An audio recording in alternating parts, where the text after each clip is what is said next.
Imagine meeting someone new. Sparks fly, but then your life spirals into a nightmare of endless texts, vandalism, and a murder mystery that sounds straight out of a thriller. This is the chilling true story of Dave Kroupa, a man who found himself at the center of one of the wildest stalking cases of all time.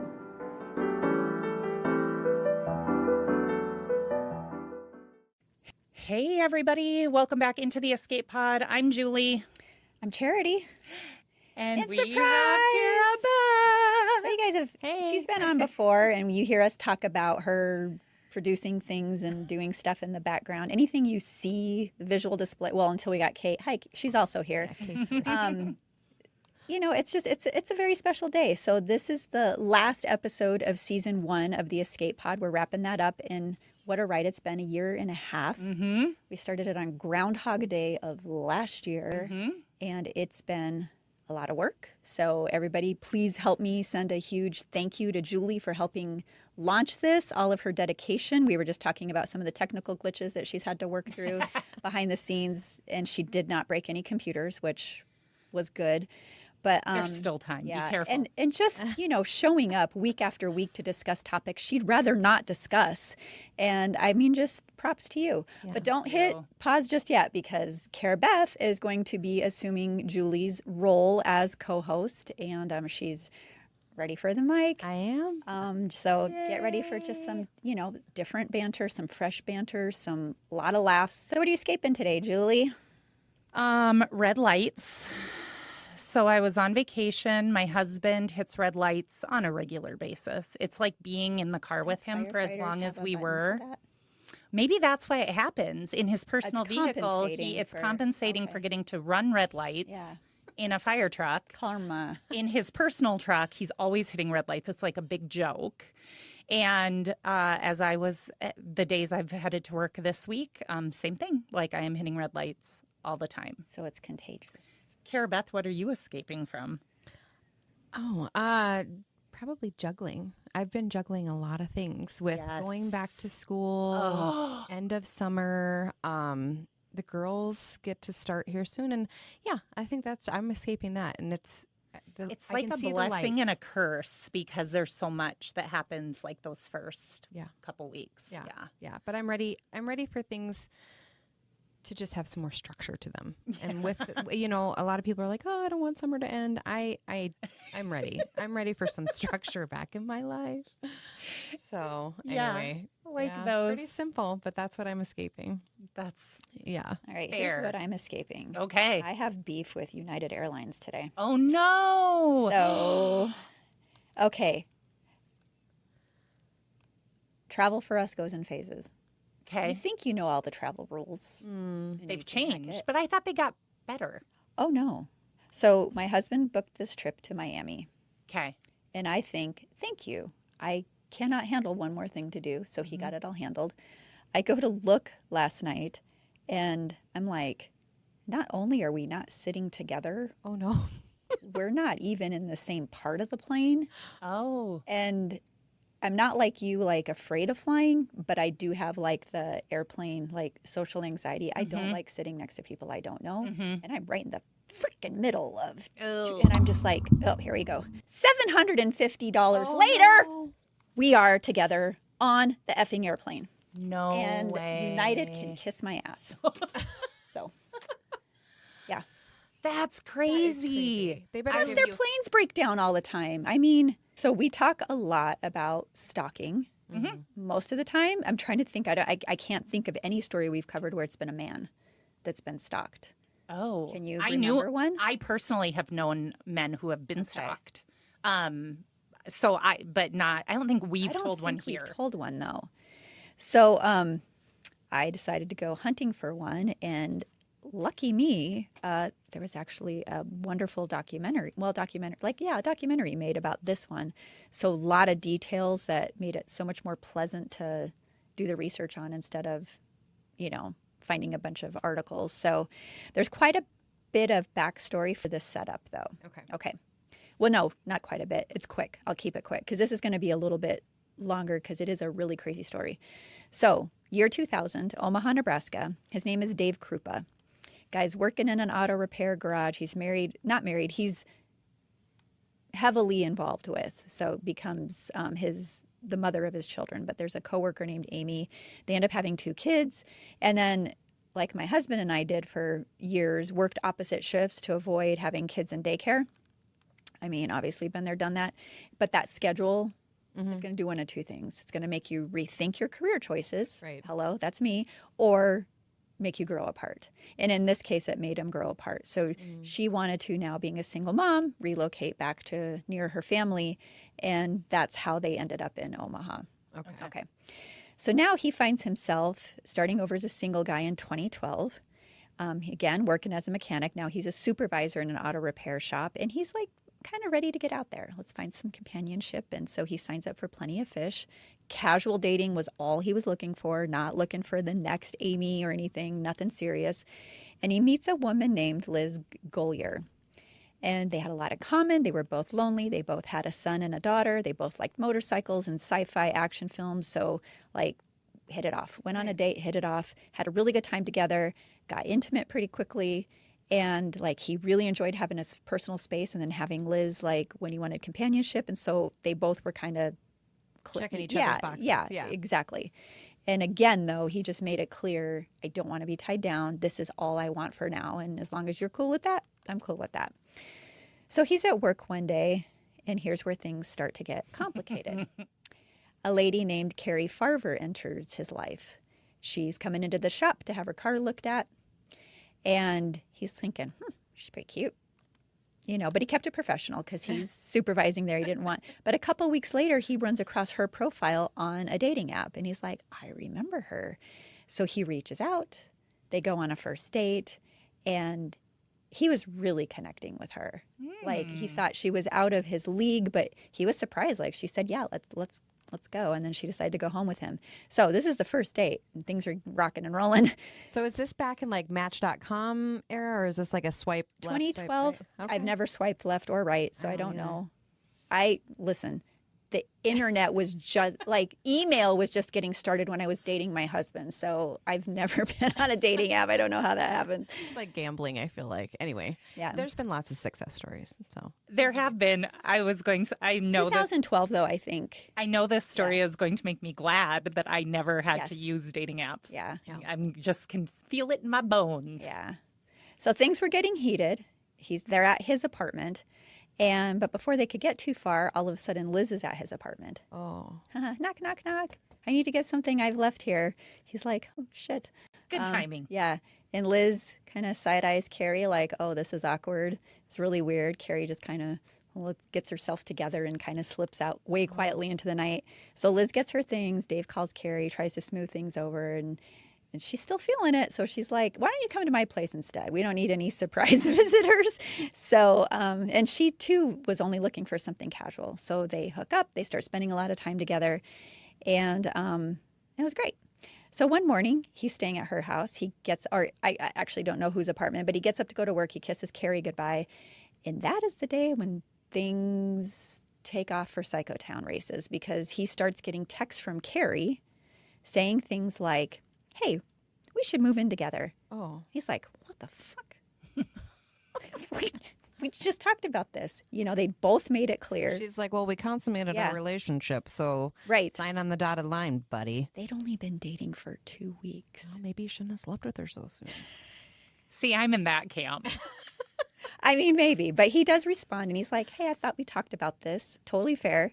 And immediately he starts getting slammed with text messages, one after the just escalating. Boom, boom, boom. Fine. Fuck you. You've ruined my life. I never want to see you again. Just Psychotown. Yeah. Crazy. And he's stunned. So he's like, let's stay away from this chick for a while. Mm-hmm. He gets for a while back to his He's like, we'll try this again later. It's fine. Just let her cool She's a little off. Psycho, but the bedroom was good. So we'll just let her cool down. I mean, you never know. I've seen men motivated by less. So okay. Anyway, all evidence of Cari was out of his apartment when he went home for lunch that day. So he's like, okay, she's really pissed off. This is really over. So he decides to move on. Fine, I'm not going to mess around with this. A couple days later, the texts start coming in again. But this time, like with a vengeance. Your life will be ruined for ruining mine. Oh. Bastard. I'm going to destroy your life. They just kept coming, like hundreds of them. I don't know time? I mean, my one word answer is like, who has the time to, anyway. Right. So meanwhile, Stalking would take a lot of time. it would take a lot of time. You got to be committed, right? There's got to be like some type of obsessive compulsive right Yes. behind that, obviously, sure. because it would be time consuming. Oh, just wait, girlfriend. Okay. So meanwhile, this is November of 2012. Okay. Cari's mother, Nancy Rainey, she knew about Dave. She knew her daughter liked him, but at a certain point, like, she wasn't able to get a hold of her daughter. It's like she just fell off the face of the planet. So she knew, hey, she's kind of busy with this Dave guy, but something's not right. Moms always know, right? So Nancy reaches out to the sheriff's office and says, I'd like to file a missing persons report. Oh. Like moms know.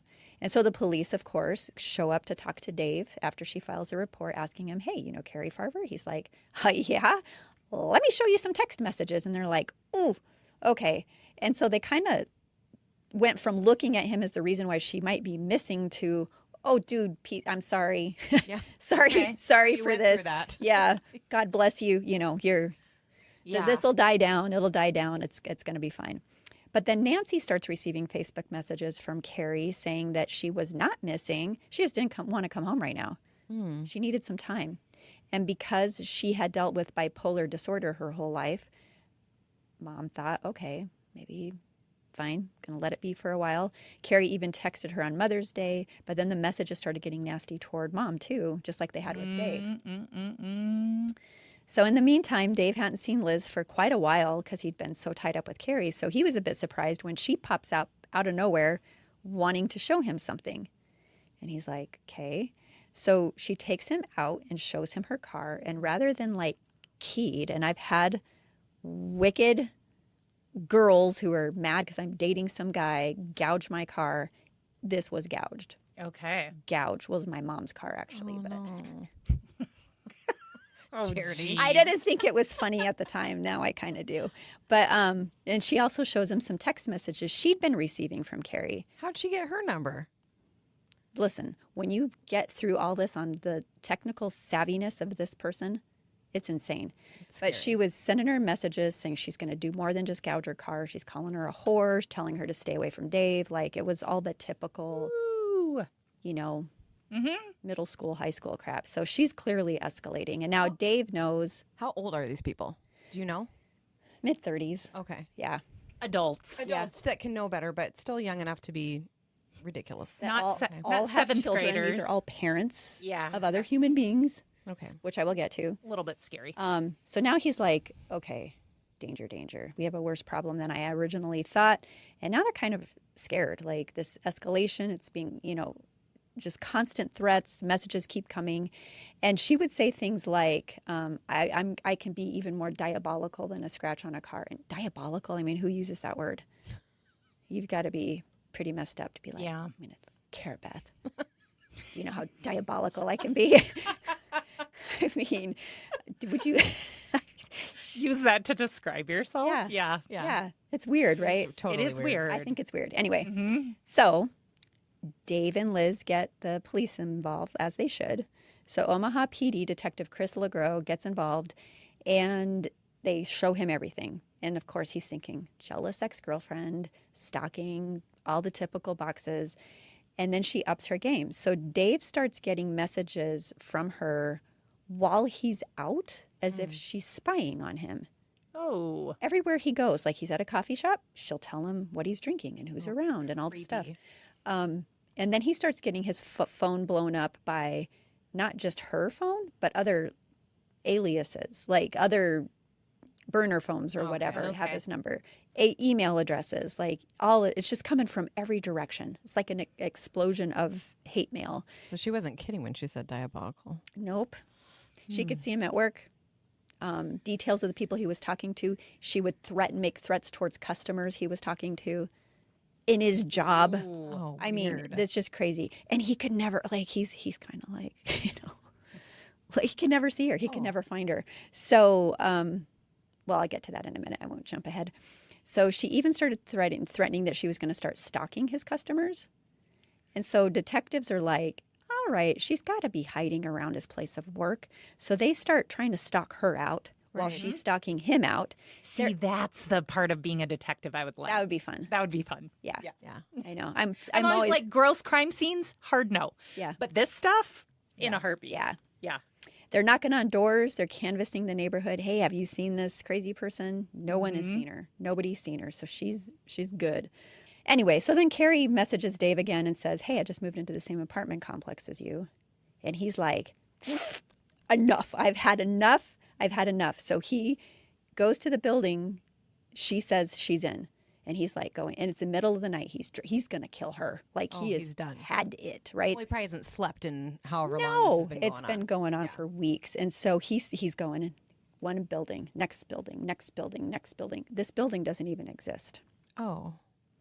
And he's like, this mind fuck that she was putting him through, it's just like, it just didn't exist. And then as if things could not get worse, she starts sending him images from inside Liz's house. Oh, creepy. No. Yeah. So he grabs his car keys. He races over to find Liz's car again, keyed all over the place. Her garage is spray painted with the word whore on the wall. Liz and her 2 kids were absolutely terrified. I'm sure. And Liz had been getting messages this whole time calling her a home wrecker. It was relentless. Like, and now that she and Dave, like they were being subjected to this, they started kind of trauma bonding. And then their romantic relationship kind of reignited. And that's obviously what Cari was trying to stop. So none of this is good. So not long later, Dave's at work. He gets a call from Liz saying that one of the windows at his apartment was broken out. So he races home. Apartment is trashed. Liz's clothes that had been there were shredded. There was lipstick used to write "Go away, whore" on the ceiling above the bed. And then That would take talent. Yeah, How tall is this stalker? taller than me. But then the messages started telling Dave that Liz is going to die. So it's just terrifying. So detective gets a hold of all these. He issues an arrest warrant for Cari. Totally understandable, but an arrest warrant is worthless if you can't find her. She's good. This is scary. Like, does she think, and then that's the part where my brain goes. It's like, what does she think the outcome of this is going to be? Yeah. Like that she's going to he'll be like, you know what? Wherever you are. I do love you. You know what? You're right.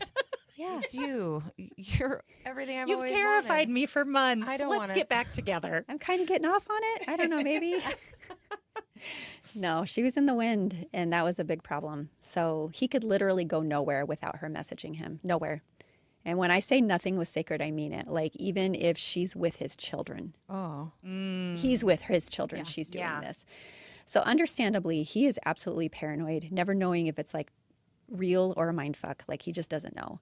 And so he even thought maybe he was starting to imagine some of the things because of the now mental trauma he's been going through week after week after week. Yeah, sure. And so naturally, as you do when not having any other recourse, he begins drinking to take off the edge, which was his only way to get a break. He even told Netflix producers, which is where I got a lot of this information from, the Lover, Stalker, Killer documentary, very good, that he was on his way to having a mental breakdown. He could just feel it. It was right there around the corner. And then he gets a message from Cari telling him that Liz's house is on fire Oh my God. and that she hoped Liz and her kids died. Ooh. So he's like, again, is it real? Is it not? So he hauls ass over there. Sure enough, the house was really on fire. So it wasn't a trick. Fortunately, her kids were not home, but all of Liz's pets were killed. Oh no. And she was a big animal lover. She had, like, I think, dogs, cats, a snake. Like, she had a lot of animals. Fire investigators determined definitely arson. They talk to Liz. She tells them about Cari. She shows them all this abuse. And after the fire, Liz pieced out. She moved away. She didn't even tell Dave where she moved to. Yeah, I would've been out, too. Done. And of course he got it, right? He was sad, but get it. But the same, she was kind of like his emotional support animal because she understood what he was going through, and now she's gone. So anyway, it just really sucks. So he decided, well, I'm going to move. I'm going to change my number. I'm going to get a new job. Maybe I can be in the wind too. So he does that. A year later. Oh no. Playing the year long later. game. Yeah, we're going to fast forward to 2015. Pottawatomie County. Sergeant Jim Doty starts looking into this cold missing persons case of Cari Farver. Fresh eyes, he begins to see a totally different story emerge. And so he ropes his work BFF, Ryan Avis, who was an investigator, into this case, and the two of them approach the chief and say, hey, we really want to work this case, and they get permission to do that. So they start at the beginning. They go to talk to Cari's mom, and it's been years since she saw her daughter. I mean, like 3 or 4 years. And she tells them that she received messages from her saying she got a job in Kansas, but her mom didn't believe it for a second because Cari had a son, a little boy named Max, and she would not have just up and left her kid, bipolarism or not, like just not a chance. So that meeting solidified it for the detectives, and they were determined to get answers for Nancy, like where the hell was her daughter?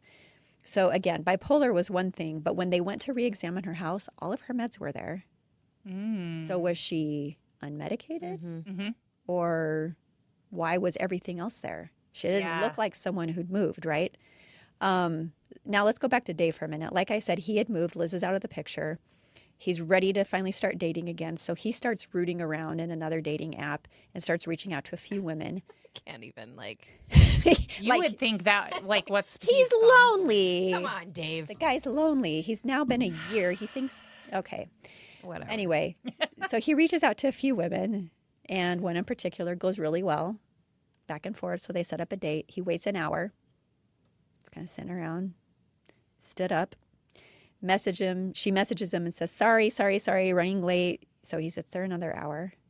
Like, he's really lonely. Clearly. Was he on, is it Tinder? Is that the one? I didn't say. Plenty of Fish is the only one he named. And then he said other ones. So I don't know. Anyway. Maybe it was Tinder. And she was late. She was with somebody else. I don't know. But then his stomach probably not only fell, but like exited the building because the next message he receives was, hi, this is Cari. It's not funny. So here we go again. Like, hi, it's Cari. Like, come on, this chick. Like, what is her problem? Nothing better to do after all this time? No, it's been a year. She's batshit. Okay, now this time Cari starts targeting Amy. Do we remember Amy? The mother of his children. The mother of his children, saying that she's going to cut Amy's throat. Oh, nice. And so Cari even started targeting Dave and Amy's children. Like one day, Amy has her kids out at the park, and she starts getting text messages giving her a play-by-play of what she's doing with her kids. Can you effing imagine? No. And that was Dave's breaking point. Like, finally, the guys hit a breaking point. I think for me is I'm like, how long? I mean, what's going on with the cops that are involved in this? Like the detectives, like, are they sleeping on the job or is it just not important? Like, how do they not?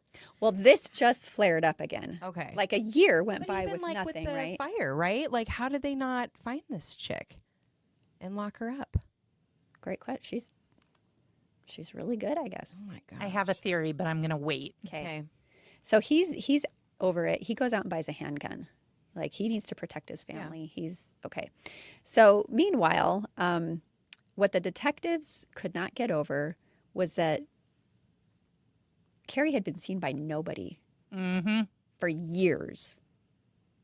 Like, how the hell does that happen? Nobody. Bank account, activity, nothing. Nobody has seen her. And all of her belongings, like I said, were in the house. There was no indication that she had actually moved to Kansas City or wherever her mom was told she'd moved to. There were 2 transactions 2 days after she went missing and then nothing for the whole time. So a theory is starting to coalesce. And I told you Nancy's raising Cari's son, Max, since Cari's been AWOL. And Cari's father had been really, really ill when she went missing or went crazy, depending on who you believe. And she missed her father's passing. Oh. So Nancy has a dream a couple weeks after her husband passed. And in that dream, he told her that Cari was with him. And so she recounted this to detectives. She's like, I can't sound any crazier than I am. So this is why she believed her daughter was dead. And they told her this is super creepy. Yeah. I just got like complete chills. I'm done. I'm out. That was my theory. I'm like, are you running away? Cari's dead. Cari's been dead. Who wants to do who has Cari's phone is the question. Right. That's creepy. So they tell her they'd been thinking the same thing. And then that begs the billion-dollar question. If it's not Cari, where are these messages coming from? But so I go back to how long has she been missing? So, like, let's say the theory of she's dead, right? Over 2 years. But then when was the fire? Was that before she would have been quote unquote dead? Like, how did the fire go? No, it was after. Okay, well, then how does that work? Keep going, I guess. Because, like, I'm just saying, whoever has Cari's phone is doing all of the things. That's my theory. And I don't think it's Cari. that's crazy. Ready? Yeah. Oh, it gets even more fun. So Sergeant Doty and Investigator Avis bring in this IT wizard guy named Tony, like digital forensics genius. And this guy just sinks his teeth into this case, combing through literally now at this point hundreds of thousands of emails and text messages over the past 2 years. Okay, so he does his tech thing, and he learns that whoever is sending these messages was taking a lot of care to mask the IP addresses. So he writes his own program to kind of sift through, look for trends, and he finds it. There were millions of IP addresses. He got it down to the top 10, and then the tippy top one was tied to the home of a man named Todd Butterbaugh. Great name, by the way. It is a great name. Yes. I feel like that's like a butterball chicken, you know, or turkey, sorry. Butterbaugh. And the IT guy, Tony, was this guy's boss. Oh, no. So he's like, what the? How could that be so close knitted? Out of left field, right?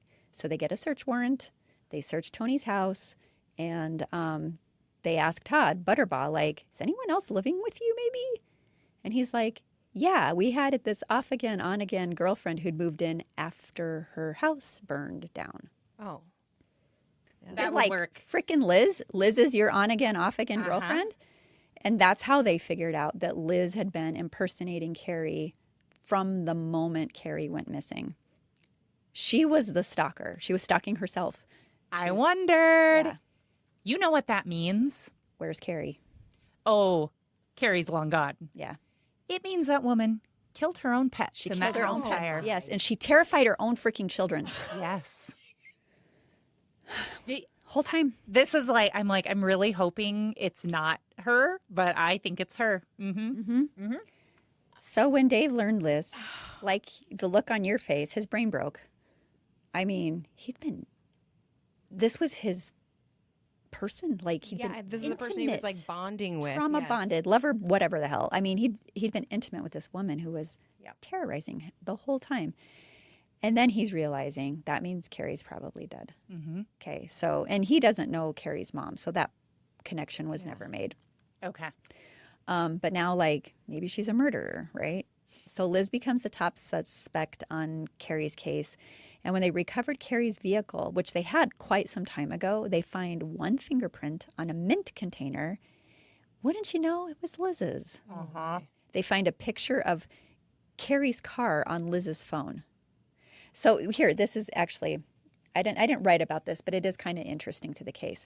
So Dave is in a storage unit, and he finds an old tablet of his, like that he had stored after he moved, and any technology he gave over to the detectives, like maybe it's helpful from that era. And there was a SIM card that had been completely wiped, which is weird because it was his. Right. And then when they started pulling stuff on it, it had been the SIM card from one of Liz's phones.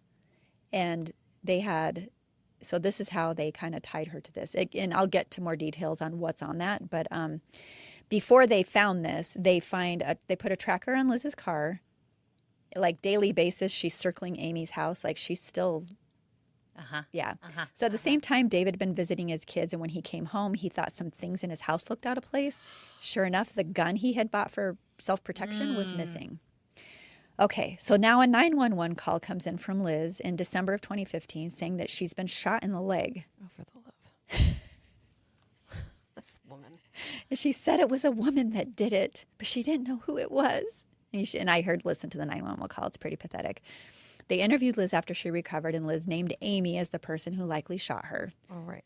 But they were on to this lunatic, right? So they firmly suspected she shot herself, and she was trying to set Amy up. And so detectives just play along, and they basically start planting seeds of like what they needed to hear from her that would be investigation gold, as they put it. And so she totally fell for it. She started oh, it would be helpful if we had a message that said this, but we don't have anything like that. It really sucks. But if we had that, it would work. And so oddly enough, Magically. they start getting message. She's like, I got this from Amy. I got this from Amy. So pretty soon they have what they need. And then the last piece of their plan to try to send Liz over the edge was they talked to Dave. And Dave doesn't really know what they're doing. And they just said, look, dude, with her targeting your kids and your ex, like if it were me, I would move in with them because you need to keep them safe. Right. And they're trying to bait her. But so Dave's kind of a pawn in this own thing, right? Well, Yeah. Dave. I mean, I feel like if Dave would have just Poor Dave. kept himself to himself, we wouldn't be in this predicament, right? So anyway, Dave took their advice. He moves in with Amy temporarily, and sure enough, detectives were right. Liz starts calling the police, complaining Amy's free after shooting her and killing Cari, and so she's trying to frame Amy for killing Cari. Right. Two kites, one string, the whole thing.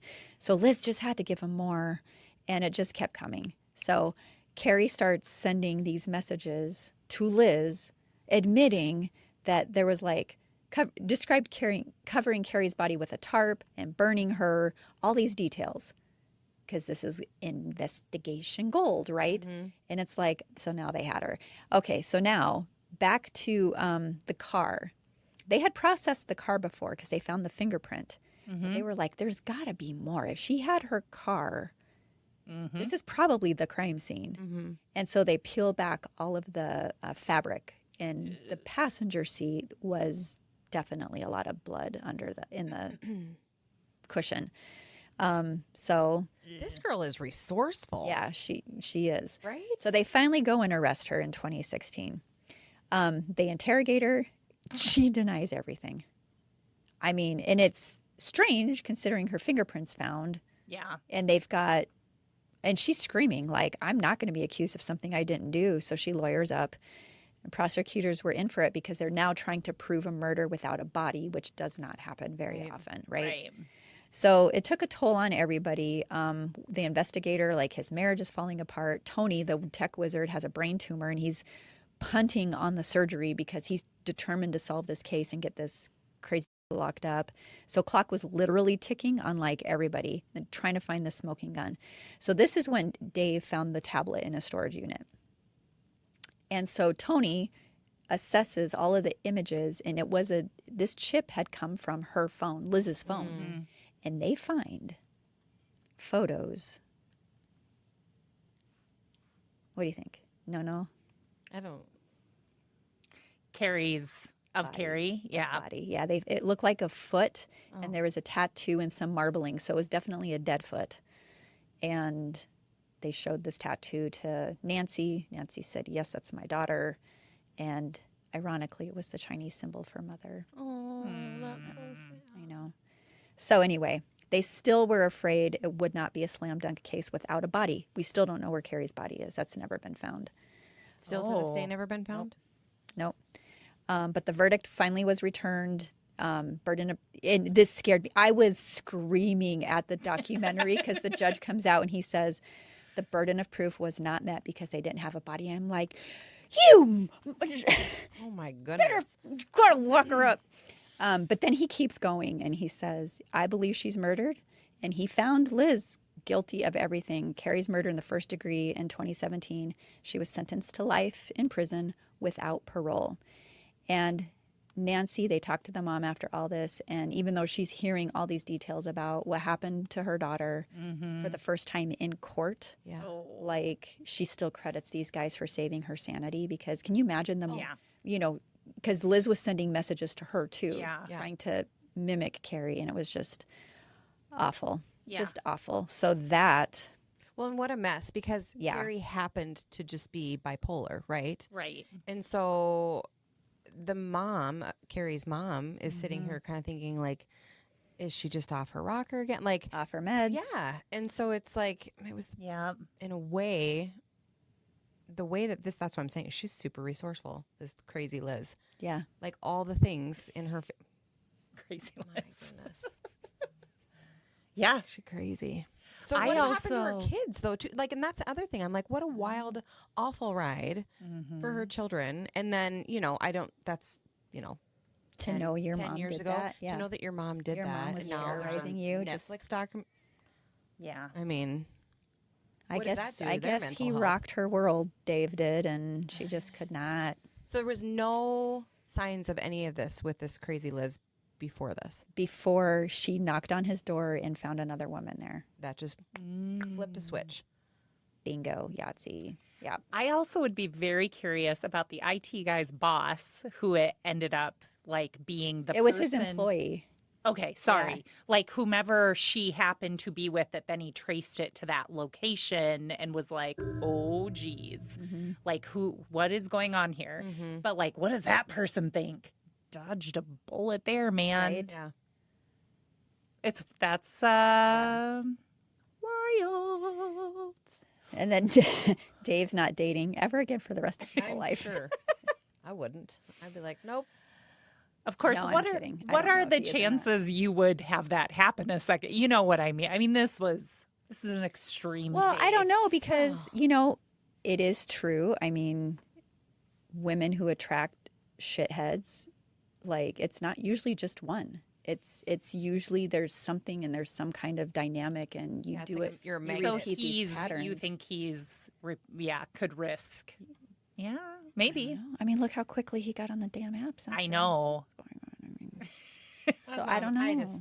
Yeah. But poor Dave, he's a very likable person. I mean, you can just see it. Like, it just, Well, and nobody. I mean, we're joking about the fact, Yeah. like, what is he doing on dating apps? You don't just because you're on. You don't deserve. No, what he it was went terrible. through. It was Yeah, absolutely so terrible. Just if anybody's thinking we're being extra hard on Dave, put that out there. All right, should we take a little break and come back and wrap things up? Sure. All right, we'll be right back on the Escape Pod.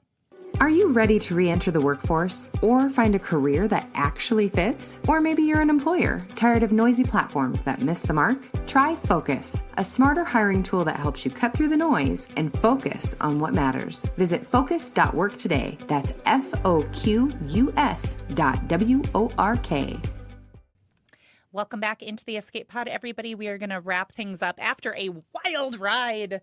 See what I mean? It was kind of like Spygate, where it's It just was like very similar. it's true, not fiction. Yeah. but it reads like fiction. Yeah. The you commented the tech savviness of Yeah. the person was quite impressive. Also, yes, Which sucks for the people on the other end of that, but but just like keeping track of all of that, just like in that other episode, like Yes. all the different personas that kid was keeping track of, like it's just yeah, bizarre. It's a lot of work. crazy. All right, Clearly, she had no job. I mean, she couldn't have had. Well, you would think definitely- not. She definitely had some skills, though. Yeah, so maybe she was. I don't know. That's I bet fascinating. her resume looks pretty stellar with all that IT and Because she can't possibly be keeping, like, there can't be any. Oh, no, I think she's self taught. That's a special kind of crazy. On that note, where are you escaping to? Me? Yeah, let's start with you. I'm going to Miami. Oh yes, Yes. yummy. Yeah. it's phenomenal. Where are you escaping to? Someplace you actually want to be. Well, it's Wednesday. So I love Wednesdays. During the summer right now, we're getting together. We get to go out to our friend's farm, their ranch, every Wednesday night. And the girls get to play with a bunch of friends out, just with a bunch out on the ranch. And all of us ladies do Bible study and just talk and catch up. And it's such a cool group of women because we're all different ages. Mm-hmm. But I look forward to it. It just fills my cup. It's amazing. Like there's just good conversation and the kids are happy and yeah, it's amazing. Cool. I love it. I started rewatching Schitt's Creek. Oh my gosh. That's my Best. escapism. Yes. I was like, I just need something like fun and kind of thoughtless. And I thought, I'm going to pull that up again. And it's so fun. I've been through I've it several thought times. I love it. so many times, like, they're so annoying in so many ways, and yet they become so endearing. And I'm kind of like, I'm not to episodes yet where you really start to like them. They're still pretty annoying at this point that I'm in. But it's where like David's still whiny and and like anyway. But it's still funny and it's still great. But it's like they become it. Turns. They're awesome. Yeah, it's amazing. But I just that's been my escape as of late, and will probably be till I'm through the seasons again. So that's gonna do it for us. Tell the people what they need to do to follow and like and become a patron and all the things.